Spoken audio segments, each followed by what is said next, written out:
you, Thomas. We're still lacking one speaker, Stephen O'Connor from Superhomes. Oh, he's online. He's online. Okay, I didn't know. That's a surprise, but good. Nice that he is joining. Okay, so good morning, everyone, and welcome at this second session, which I'm very happy to moderate. So in this session, we will look at the consumers part. So as Kerstin Jona has mentioned, there's two challenges. So the installer part, the skills part related actually also to the consumers directly, and then the other part, the production. In the previous session, we looked more at the production part. This will also be addressed more this afternoon, but here in this session, we will really focus on the consumer and on making the customer experience better, improving that, and looking how to do this. So we really want to give a message of hope and show and demonstrate that there's many new business models and innovations that really make and improve the customer experience. Because in these times of crisis, it's important to give a positive message and to give trust and hope that there are solutions, that there are innovative people that come up with these new solutions. So before giving the word to the speakers, I would like to introduce them. And first of all, we have Monique Goyens. She's Director General of BEUC. And BEUC is the European Consumer Organization. They are really representing the voice of the consumers at EU level in many different debates, and especially in the energy debate. This is very important that all these energy legislations that are revised at such a high speed and at such a big scale that, they are really as consumer friendly as possible. And Monique is Director General also since 2007 at BEUC. Then secondly, we have Ian Hutchcroft. He's market maker at Energiesprong. He has 25 years of experience, and he is implementing actually the Dutch developed Energiesprong model in the UK. Ian is also leading many groundbreaking projects, such as the Mayor of London's Retrofit Accelerator Homes program.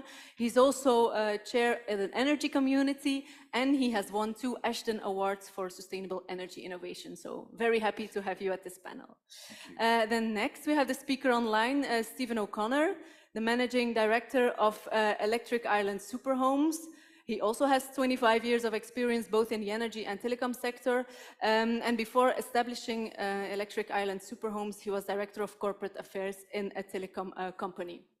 Very interesting, I would say, and because for us, the Superhomes in Ireland is a bit the basis of all the consumer one-stop shops in Europe. We are using in our advocacy work at EHPA really the example of the Ireland Superhomes as the one-stop shop to be rolled out all over Europe. So very happy to have Stephen here today for the panel.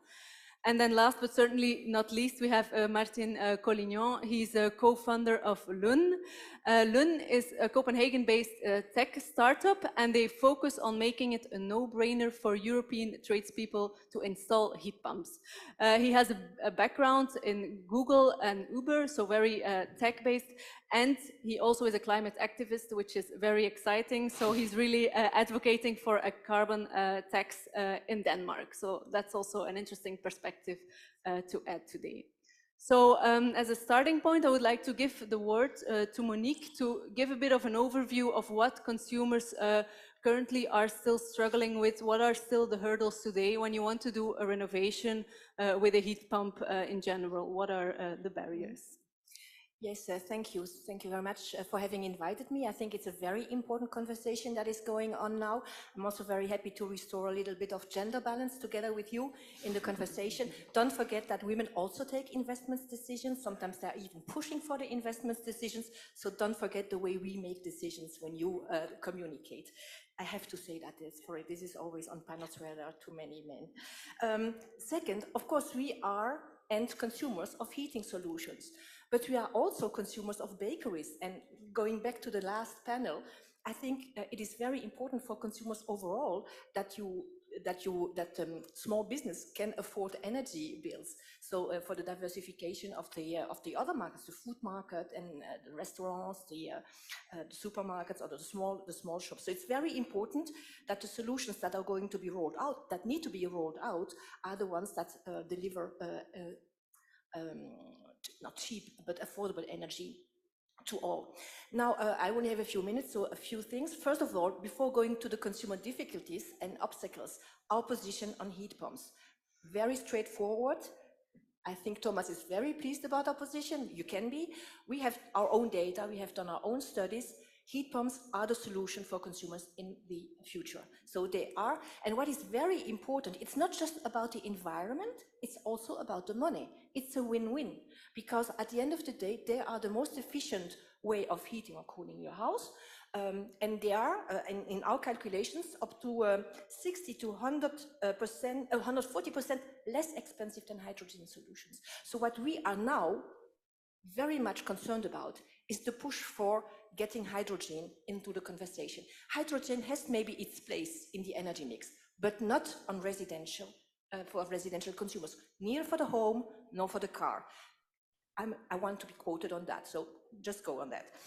Very important, because we are the ones who pay the bill at the end of the day, so please don't make it. And we see the campaign on hydrogen coming. We see they are furbishing their arms, and I think it's really important to debunk what needs to be debunked. And that's my first barrier that I would like to mention, because it's really consumer specific. It's, if you really want to have consumers on board, the first thing to do is to raise their awareness. For many consumers, heat pumps are still like science fiction or tech fiction, or do you have to drill 150 meters into the ground of your garden? You don't want, no, this is not the case anymore, and they are not aware of the savings. And now they are being told that, I mean, I have a lot of stories to tell from consumers, you know, that by their installers, that they should still remain with the gas, because now the new gas solutions are still much more, you know, energy efficient and cheaper than heat pumps. Because what is important is that you have to make a life cycle assessment. So heat pumps might still be expensive now, but on the long term, they are the best solution. So this is very important. Develop a space that is trustworthy for consumer information. And I guess that my colleagues here will come back to the one-stop shop, but it's also trustworthy information where consumers can turn to so that they make the right investment decision. Because very often it's not heat pumps alone. It's also heat pumps and solar panels and storage, maybe, or an electric car, you know, V2G and all those solutions. People are a little bit afraid. Not all of us are geek, or not all of us are specialists in that field. And there is certainly also a lot of, let's say, gray information that is being rolled out. The second point I would like to insist on is upfront investments. I mean, now people would need to invest, but people cannot even pay their energy bill for the moment. So how can you imagine them making an upfront investment? And I have heard in the last panel speaking about loans. Even loans, I would say, is maybe, we need creative solutions for investing. We don't say that you need to get that for free, but we need to help the people not being afraid of, let's say, the financial burden in the beginning of the investment. And that is really something that is very important. For the moment, what we are very worried about, and even angry, is that currently governments are wasting money. You get, I mean, all of us, by the way, in some countries, get vouchers for their, you know, their fuel in the petrol fuel, for the even older-fashioned heating, or for your electricity or energy bill, 100 euro, 120 euro. This is wasted money if your house is not fit for purpose, because you just give that money away. It's not an investment, it's a cost. If you spend those budgets into helping people getting more energy efficiency in their heating systems, it's an investment. It's a win for you as a government in the long term, because then your social allowances might go down, because you don't need to pay people who are energy poor anymore, because they don't spend so much on energy. It's good for the environment, it's good for the people. So that needs a little bit of creative and courageous policy making. We are not there yet, but if we have a critical mass of people telling that, maybe it would be good to do so. So I would really call for creative financial solutions from the public sector, not just wasting the money, but also not speaking about tax incentives. Tax incentives are good for higher middle-income people. Low-income people, they cannot wait for 3 years to get that money back, or to have a reduction on the taxes that they don't even pay because they are too low income. So really creative thinking. Then I would like just to mention, because I think that my colleagues on the panel will share that, important other barriers is, of course, access to one-stop shops. So the fact that you really need to have trustworthy advice. I already mentioned it. And the last point, and then maybe I can come back later in the discussion, it's access to skilled installers. When can I know that this person is going to give me the right installation adapted to what I need in my house? Not every house needs to be, not every house is fit for a heat pump. Not every house needs to be fully retrofitted to be fit for a heat pump. So it's really important that there is a tailor-made solution. And how can I trust you rather than this person to provide that, not only the advice, but also the installation that is convenient for my house? And I stop here because I think my colleagues has much more to say on that. Thank you very much, Monique.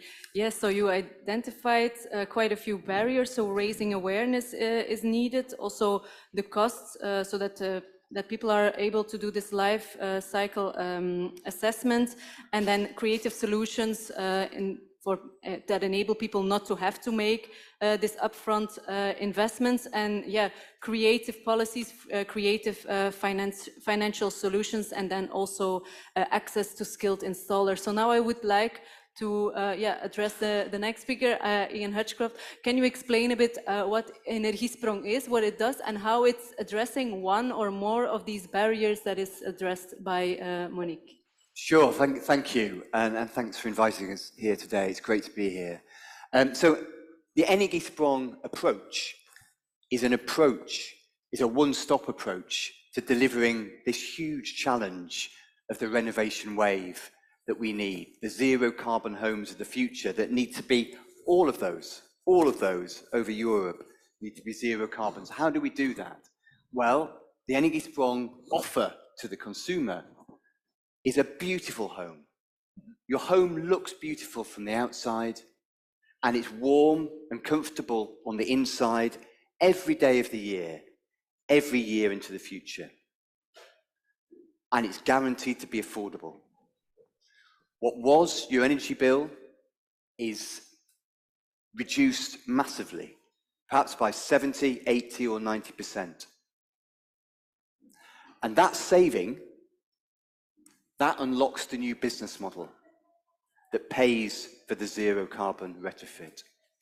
So the Energiesprong one-stop approach brings this approach of net zero in one go, because zero carbon retrofit in one go brings lots of benefits and lots of opportunities, not least of which the actual real-life performance of the building can be guaranteed by the companies that deliver the retrofit, because it's the whole house. If you have that guarantee, you have guaranteed savings. If you have guaranteed savings, you have a business model based on those long-term savings, which are guaranteed. You have finance. And we don't need grants then.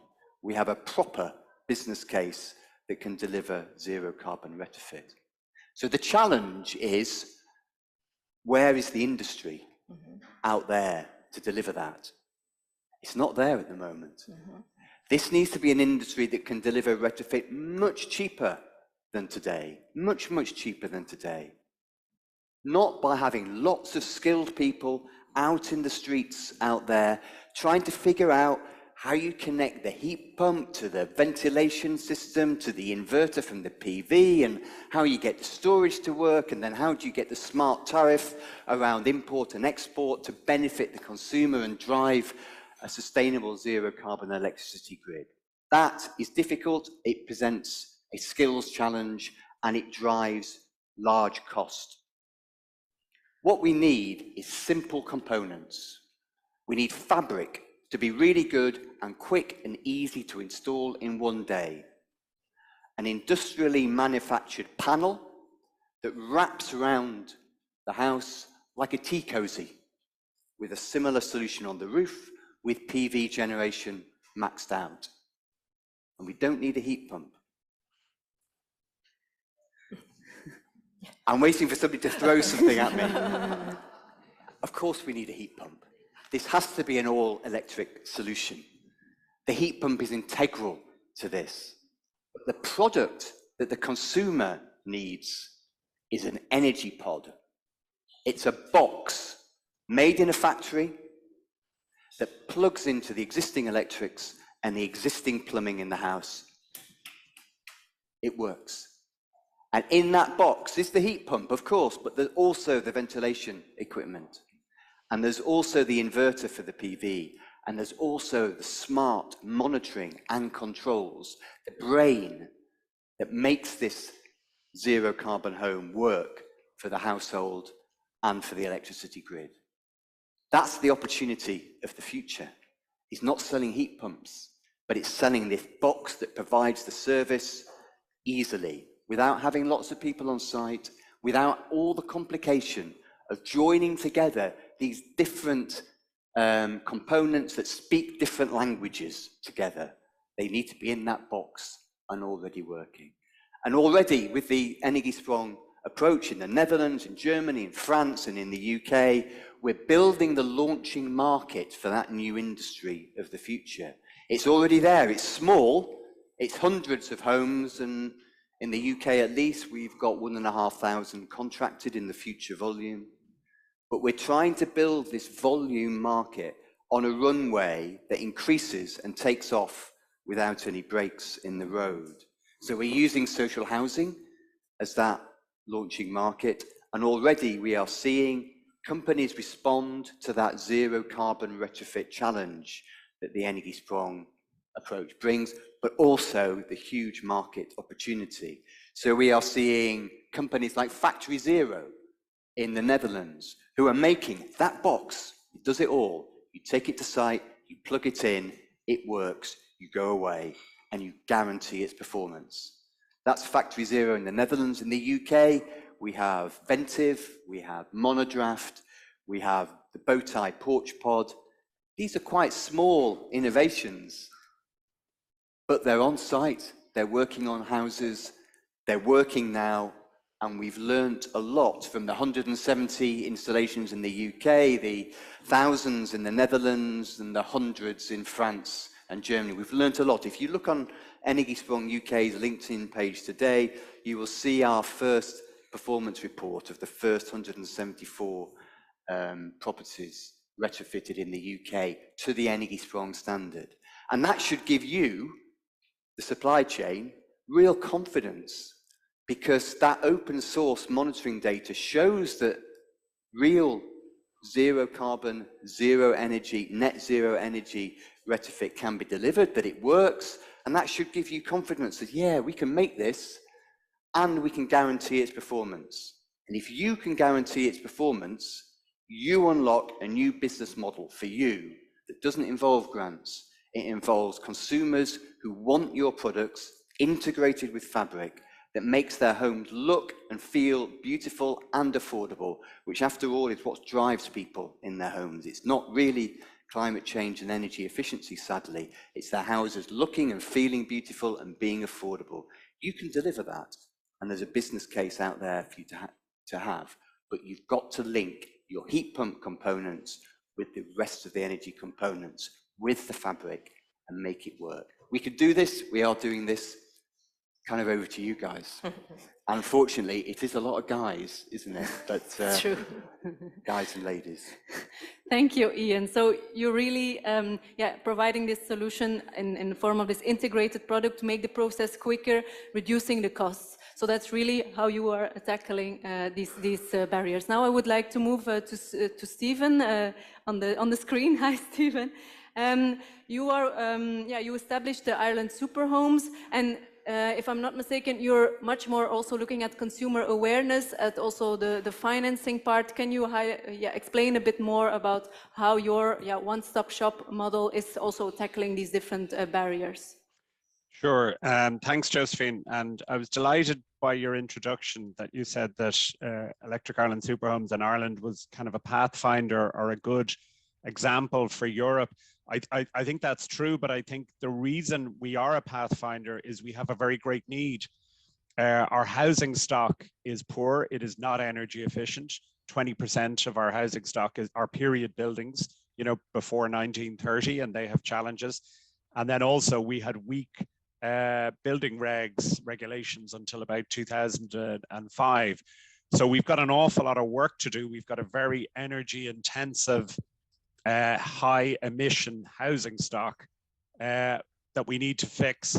We also rely significantly on imported fossil fuels. We have some of our own gas, but we import a lot of oil and a lot of gas to feed the boilers of these energy inefficient homes. And traditionally, we haven't had very strong government policy in the area of heat. And I can say that honestly because I was involved in that policy myself 10 years ago, and I wish I'd done a lot more, or we'd done a lot more at the time. So we've got a big challenge to step up to. Now, happily, we are actually in a good place from a policy point of view. We are one of the one-stop shops that have been set up in Ireland. Electric Ireland Superhomes is delivering deep retrofits nationwide, all heat pump led. We don't do fossil fuels, to get all homes to a minimum B2 standard. The one-stop shop model does a survey, energy survey, design, energy report. We hire the contractor, we select the contractor, we do all the project management on site, we do the quality assurance, we do all the paperwork, and crucially, we do all of the grant application work for the consumer. And the aim is to really take the headache out of what for a lot of people is an intimidating process. So that's what we do. And actually all the one-stop shops in Ireland, there's about 20 registered. We're all called together last night into a hotel, and we were SEAI, which is the government agency, is really trying to get us together as a group, even though technically we're competitors. We're not really, we're all trying to get this done to try and share information. What are we learning from each other? What are we learning about the consumer kind of reaction? And I guess what was in the room last night was, we are the response to this complexity barrier. We're a response to the finance barrier. Government is providing grants, and that's great. But the one-stop shop community in Ireland has to pre-finance those grants. So it's not like the consumer pays us and then applies for a check. The one-stop shop, like ourselves, we have actually got to finance that grant, and we've got to get that grant back. So that helps the finance challenge. But the complexity and the communication challenge, we've got to do a lot of work around that. It's up to the one-stop shop community as well as government, very aligned, to kind of debunk all of the myths that are associated with heat pumps. And I think we know, and that's probably a useful conversation. For the whole panel, what are those myths that consumers have? What are the obstacles? Underfloor heating, I need to have it. Heat pumps don't work on cold days, all this sort of stuff. That's what we hear all of the time. So that's who we are. Thank you very much, Stephen. And then I would like to move to Martin and listen to your solution that you provide as Loon, and you look more at integrating the installer process, but please explain us how you are tackling these barriers with your innovation. Yes, so I'm Martin. We are very early at Loon, so we started the company at the start of the year, and the thesis that we're working on is there are a lot of shared headaches between the installer and the consumer, and right now, some of it is on the installer side, some of it is on the consumer side. So what if we could be between the two and really help them remove all these headaches, so for the consumer super easy, but also for the installer super easy? Because right now the issue as an installer specifically, if you're a plumber, electrician, maybe you've never done heat pumps before, if you want to go in the market, then suddenly you need to be an expert in financing, in subsidies, in dimensioning, in procurement right now. All these kind of things, which is super tough for someone who's been in the job for 30 years and has had maybe a quite easy life before getting to heat pumps. So we're really trying to take all the headaches away from them for two reasons. One, we're already lacking installer, but it's going to get worse in the future as the industry grows and as the need grows as well. So we need to give them back more time. So they don't need to do dimensioning, the procurement, the financing, the customer support, all these things, we take it away from them. The second thing, so my background from Uber, is you need to pay them more. So make sure that the people today that are not doing heat pumps, because they find other tasks more attractive, you pay them better per hour, so they decide to do heat pumps. So they view doing heat pumps as a more interesting thing. Where we see things have gone wrong in the past, and if you try to get quite technical, usually the mistakes happen very early in the process. You know, when you go around with the energy audit and maybe you miss something at the home because there's so much time that goes between the time where you go in the home and we actually do the installation. That poor planning leads to I think it's very poor performance on the other hand, or more delays or high costs or whatever. So we try to plan very well from the get-go. We do a virtual visits, you know, with a webcam that so far functions quite well. Have all the data and structure very well the data. So when we are at the installation date, there are very few surprises, if that makes sense, and the installer can show up, do their work, and then leave again, not having to come back to the home again. So that's a bit what we're trying to do. I think there's a lot to do. So in Denmark, where we started, we're very privileged with a lot of open data, where we can get access to almost all the house data. So I know there are some policymakers around here. In Denmark, you know, I can start and just by looking up an address, I can see what kind of boiler they have, get the building renovation passport, all the ones in the past that have been done with all the data. I can get the geometry of the, so it's on the home, not on the users, just so we're clear here. But also get the geographical geometry of the home, the geographical geometry of the property as well, which means I can do a noise calculation before having to show up to the house and actually understand where should the heat pump be placed to some degree, if that makes sense. There's just a lot of things that I think regulators can do. I think there are still a few countries that give out fossil fuel, you know, boiler subsidies, and that needs to stop very soon. I mean, that should be stopped a long time ago, but now it should be done. And general energy taxation, right? We can keep on giving grants for heat pump installations, but if the running costs are not, the difference is not high enough, I mean, long term it's still going to be a very difficult position for the people. And then not on the regulation, I mean, I think it's also a regulation problem, but on the financing side, it's still an issue. It's difficult to get banks to do the leasing models, do the subscription models, at least in Denmark. And I know in some countries, Germany, etc., things are changing slowly.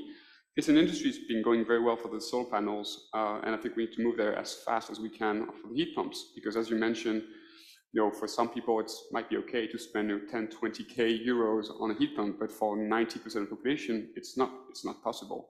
And there comes some risk with loans, especially, you know, right now in the situation we're in. So there are some things that need to be done from the governments, which are not necessarily just giving out money, tax credits or things like that, but more on the making things more smooth. Thank you, Martin. You immediately already gave a bit of your advice to policymakers on how to improve things.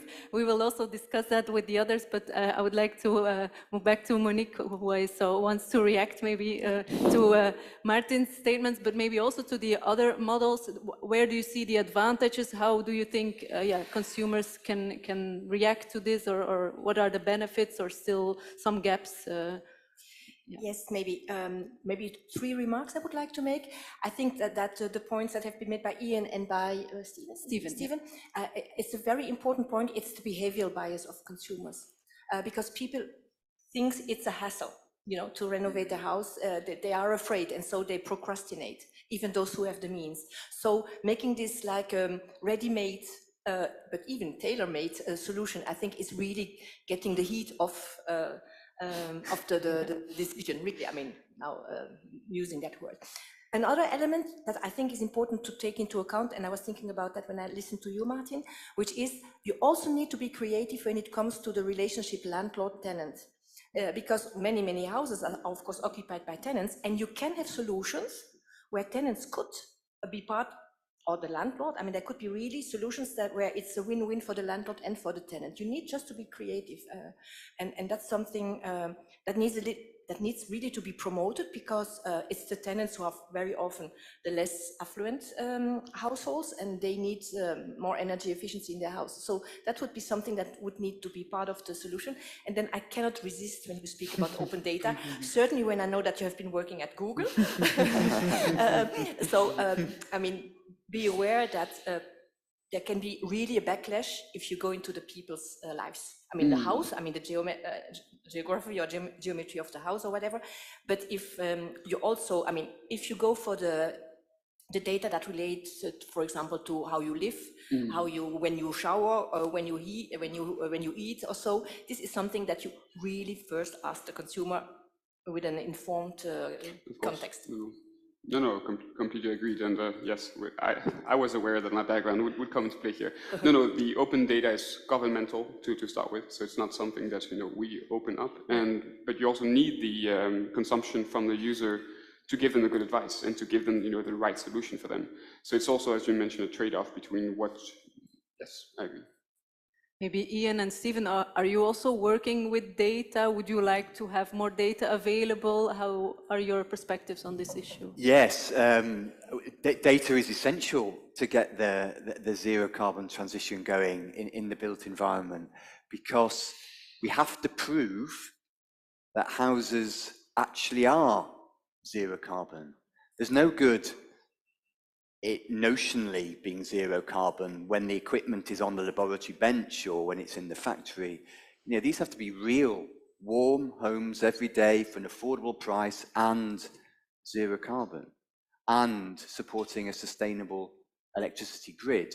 So the energiesprong approach works through a performance specification that has to be guaranteed by the solution provider that delivers the retrofit, and they have to verify that that performance specification is being met every hour, every day, every year for the lifetime of the building and the guarantee. And that requires monitoring. Monitoring at the moment is, all your equipment has data in it. It's really difficult to get your data into the inverter for the PV's data, into the ventilation equipment's data stream, and get that all into one. It's too difficult at the moment. It can be done, but it's costly and it's difficult. We need data that flows really easily into the resident so that they know that their house is performing, that it's comfortable, that the humidity is great, the air quality is great, and their energy bill is low and affordable. They need that data. The building owner, if it's a rented property, they need to know that their investment in the retrofit is paying off, and that the business case that uses what was the resident's energy bill to finance their investment in the property, they need to know that that's working. It needs to be verified. And actually, the company that's guaranteeing and that designed and delivered the retrofit, they need the data from the property as well to verify that it's performing, that they're not going to have their guarantees broken, but also so they can spot if something begins to go a little bit wrong. They can do a service visit before the consumer even knows. And also maybe just to check that the household isn't doing anything silly, like leaving all the windows open in the middle of winter and trying to get the heat pump to provide the heat cost effectively. So you're checking whether I open my window? Oh, well, I don't like that. Yeah, I can see how that could be worrying. But if it helps you, the consumer, to give you a nice friendly warning that says your bills are going up here, that's something that we have to work towards. I think there are challenges. I don't doubt. So if I stay up all night, you will know. Well, there are big issues there, and I don't decry that. Don't underestimate. No, I'm not underestimating. Yeah. I'm looking to the future. I'm future casting. I'm talking about solutions that we need to make this renovation wave happen at scale. And heat pumps and data are very much part of that, and there are real challenges ahead, but we can overcome them. Josephine, I might just add to that. I'm obviously extremely jealous of Martin's open data arrangements. That sounds very, very interesting. We don't have that quality. What we do have, we obviously have the database of all of the energy ratings of all of the homes in Ireland. Every home in Ireland has a unique postal code that is specific to that house. And you can link the energy report that is on file to that. So that's a great kind of place to start for us. That's useful. The other thing that we are able to do in Ireland from a marketing point of view is we're just doing a campaign at the moment targeting homes that we believe are heat pump ready. So we were able to segment a door drop, segmenting homes that were built post 2005. And we just did a door drop to those homes in Ireland. So the advantage of that was we felt, well, those homes, they're post 2005, they're probably fabric wise in reasonably good condition. and they may probably have an oil or a gas boiler, but they be what we would call heat pump ready. And they may be suitable. So we were able to do a segmented campaign. So I guess, you know, we're trying to use the available information and try and be clever about it. Okay, thank you. Yes. Can I just react on? I don't want to spoil the party, but I really would like to insist on the fact that data protection is important. Of course, you need the data. It's no problem. This is the trade-off that is totally legitimate. But for example, how sure can the consumer be that you are not selling those to third parties? Because I know that this happens. So this is very important. And where are your data localized? I mean, are they in Europe? Are they in the United States? Are they in China? And there are jurisdictions in the world that are not at all as nice to protection of personal data and not spying on the people than in Europe. So it's so don't underestimate that might have unintended consequences also in terms of consumer trust. Just wanted to make that sure. Yeah. No, and I think it goes much further than that. So given my background, I'm very well aware of these issues and the trade-offs, and I think that you need to be incredibly careful. And I think right now it's actually, as a startup, you want to probably err on the side of conservatism with regards to where you get your data, so making sure you have a service in Europe. In Denmark, now you cannot use Google Analytics per se, so you need to make sure about that as well. So yeah. A lot of consideration. But so I think on the renovation, you're just switching the boiler to a dumb heat pump and not connected would make a huge difference from there. What you just need to make sure is that the installation is done correctly. So and for me, it's a lot more about the house, a lot more about the building, that the energy consumption of the house and the potential energy consumption of the house more than the individual user. Because I agree, I think it's also, are you optimizing for the big items, which is the boiler switch to a heat pump? Are you optimizing for the 1%, which are important at scale, of course, but you know, maybe you don't need all that data stored wherever you want them stored. I agree. Yeah, so there's still a lot of work on the data issue, and where is the, how do you say, the sweet spot between making it enough data available to have these innovations rolled out at mass scale, but at the same time also protecting the consumer. So there we still have some work to do. I would like to pick up on something that was mentioned by Stephen, these homes that are heat pump ready, and also someone mentioned also before, there's still a lot of myths that we need to debunk. And I think there's still a lot of myths of, when is a home heat pump ready? People say, it needs to be completely insulated, needs to have underfloor heating everywhere. So what is this concept, heat pump ready, and how can we ensure that this is not narrowed down, too much, or have how do you say, has a too, ambitious level of complete installation of the house and so on. So how are your business models working on that and making sure that these myths are debunked and that this is understood well? I think there are two things, right? One is consumers just became aware that heat pump existed. You know, they became aware about it about a year ago, a bit less than a year ago, when the gas prices went crazy. So I think time will also help in the sense that you'll see your neighbor get a heat pump, and you'll see the other neighbor get a heat pump, etc. So I think there's a natural time that will change things. Number one. I think number two, the hardware will also make things a lot easier. So I know we're talking about the F words, etc., but you know, it's easier now for heat pumps to have a higher flow temperature. Of course, with loss efficiency, I'm not disregarding this, but it also means that you can start now with a heat pump and then afterwards add the insulation afterwards. You see the efficiency not being as much up. So I think things are changing, which means that the myth that the industry has struggled with for a very long time are getting, you know, eased up. It's getting easier just because you see more and more adoption, but also because the hardware, the insulation are getting improved, etc. So I also think that time will change things. Of course, mass campaigns by the government or by non-profits there will help, no doubt. Or the BUC shouting loud and clear that heat pumps are the future. Okay, maybe are you at BUC doing?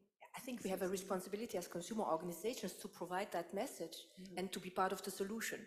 So we try to debunk, we try to also acknowledge progress, and I agree, it's maybe a little bit more than a year ago, but there is speed now. So I think that now maybe the challenge is more the installers that are not aware, or the raw materials or how do you say, the delivery time is quite long. But I think that now more and more people are getting it, but we still have a critical mass there where, just to tell you a personal story, I own a house that I rent, and I proposed to the tenant, to increase slightly the rent, but I would install on my cost solar panels and a heat pump. And she refused because she was so afraid that that would not be the right solution for the heating of her house. So, well, bad luck for her. Now she has to pay the high price for a warm house. So it's very important to, and I think when you look at the magazines or the websites of consumer organizations now in Europe, it's very, very frequent that the articles are being devoted to that. Okay. Yeah, I'm just looking at the time and I see we're almost at the end, and there's still a lot of topics that I wanted to discuss. Also this landlord-tenant issue, how are the different business models tackling that? And yeah, but maybe we can do that in the lunch break or later. But maybe to have a last round, it would be great if these innovative business models are really rolled out throughout Europe. We see that it's still startups or still in a few countries. What would you tell policymakers, like what are the absolute key measures that are needed to enable the large-scale rollout of these innovative business models that make installations with heat pumps easier, quicker, and cheaper? Maybe Stephen? Yeah, I certainly from an Irish point of view, we've done a lot of messaging over the last few years, and government policy here is very supportive, very settled. And I think everybody is well aware of the challenge. So from a policy point of view, we're more operating now at a lower level because it's not the high level policy, it's around making the scheme as easy to operate as possible. So that is more kind of operational. I think the work we need to do is with the builders, the contractors. We need to get the right skills in there. We need to get the architects and the plumbers willing to embrace this new technology, because it is, it's new and it's difficult. So we've got an awful lot of outreach to do, not just with government, more, I would say, around the trade and the consumer. I think the government's in a good place. I think the consumer is skeptical, and I think the tradespeople prefer the technology that they know, and that's our challenge. Okay, thank you. Maybe Martin, because you're very related to the tradespeople issue, I would say. I mean, again, so I also come from a carbon tax perspective. Make sure that you price the externalities of the heating correctly. So make sure that gas and oil stays a lot more expensive than heating your home with electricity, because long term, that's the sustainable way to do it. It's align incentives and makes a lot of things much, much easier. So I agree on the subsidy scheme. In Denmark, the subsidy scheme is not ideal, where you have to apply and then wait 3 months to get an answer. Then you order the heat pump, which means that the lag between the time where you apply and the time we actually get the installation done, if you go through a normal process right now, it takes about a year, right? That's crazy in the times that we live in. So you have to be wealthy to basically put the money right now and then get the heat pump very shortly. So I think that's number two. And then number three, I mean, I personally believe that there's a lot of way where government can help with data, and also make sure data governance is done correctly on the, again, consumer data, the billing data, the consumer data, etc. So make sure that getting access to electricity consumption is done properly with the right governance. Getting access to the gas data is also done correctly with so again, in Denmark, it's something where we're quite far, and I know we're very privileged, but it's something that can be done with the government that might not seem, directly linked to the energy transition, but actually does matter. In Germany, there are very few smart meters. It does matter for heat pump rollout. It has an implication for that. Same with many other countries. So that's the kind of stuff where I think the governments have a huge role to play, which might not be just throwing more money at the grants for on the purchase on the installation, which is nice, but I don't think that solves the long-term problem and actually might create new problems, if that makes sense. Ian, what would be your Yeah, we need policymakers in this because we need to really accelerate this transition. It's not going to happen unless it's really pushed and accelerated, and policymakers have got to act here. First of all, setting really clear long-term targets for what zero carbon buildings have to be by particular dates. It gives you, the industry, the confidence to invest in the innovation that is needed to make that market and to meet the cost reductions that are needed in that market. And I'd give one example from the UK. I think this is the best thing that the UK government has done for the carbon transition, maybe the only thing, but it's offshore wind. So 10 years ago, offshore wind generated electricity £350 per megawatt hour. Today, it's £44 per megawatt hour. It's cheaper than gas electricity, which is £55 per megawatt hour. The UK government drove that. It drove the industry. It actually worked with the industry. How much did it cost them to get that price down? The UK government's offshore wind accelerator programme cost £125 million. That's a very small price to pay for a global technology that's available all over the world now. We need the same for the built environment. And I really applaud your heat pump accelerator program, Ask of Policymakers today. I would say it's a bit wider than just the heat pump accelerator. It's the retrofit accelerator, or in the European Commission's language, the renovation wave accelerator is what's needed. We've got day-to-day stuff going on, heat pumps, PV, insulation, going in single measures. We know that we will never be able to provide enough electricity for a heat pump in every home in Europe if there isn't advanced fabric in most properties as well. And we need to bring this together. We need a renovation wave accelerator. And there's a big opportunity because the heat pump is the heart of it. Thank you, Ian. Monique? Well, I agree with everything that has been said here. And I would say we have no time to waste. We need a critical mass of people to move on, and not only those who might afford to repay the loan. So this is really the key element for us. And what I would like to say is that from policymakers, I expect that they create the public space so that people become aware, because for the moment it's still, maybe now they're waking up because of the energy prices, but still there is a lot to do in order to get the people on board, because that's important. For example, renovation wave, we don't see how this is trickling down to the people. A lot of blah blah, if I can say so, but we don't see how it works in real life. And then, of course, I repeat myself, but try to find solutions for the upfront investment. So because that's one of the main barriers. People are just afraid. They cannot now. They are afraid of spending money because they need the money. We are in 2 years of recession, something like that. So people are very, very cautious and very afraid of, you see consumer spending going down like this over the last two months. So this is not going to recover like this. So if you want them to change now, to transit now, you need to provide a solution to that. And finally, I would like to say the business models from Superhomes and from Energiesprong, they are just great, but we need much more than two prototypes or loan. So we need more OSS, or one-stop shops, and if they're not privately initiated, then they need to be publicly initiated in order to fill the gap. Thank you very much. I think that's a very good way to end. And I don't want to hold you anymore from going to the lunch. So thanks for this great panel, great discussion, and a good rest of the day. Thank you. Thank you. Thank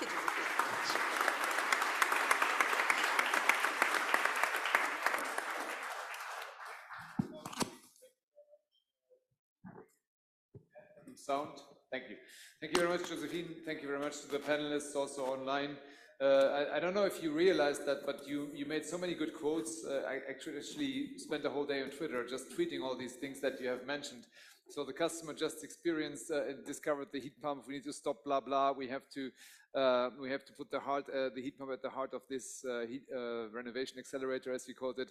I do think that we should follow up on this session and write a paper, the heat pump in a customer perspective. So really to say, how do we accelerate the recognition of all these people that have just recognized the heat pumps and make it real for them and make it an investment opportunity.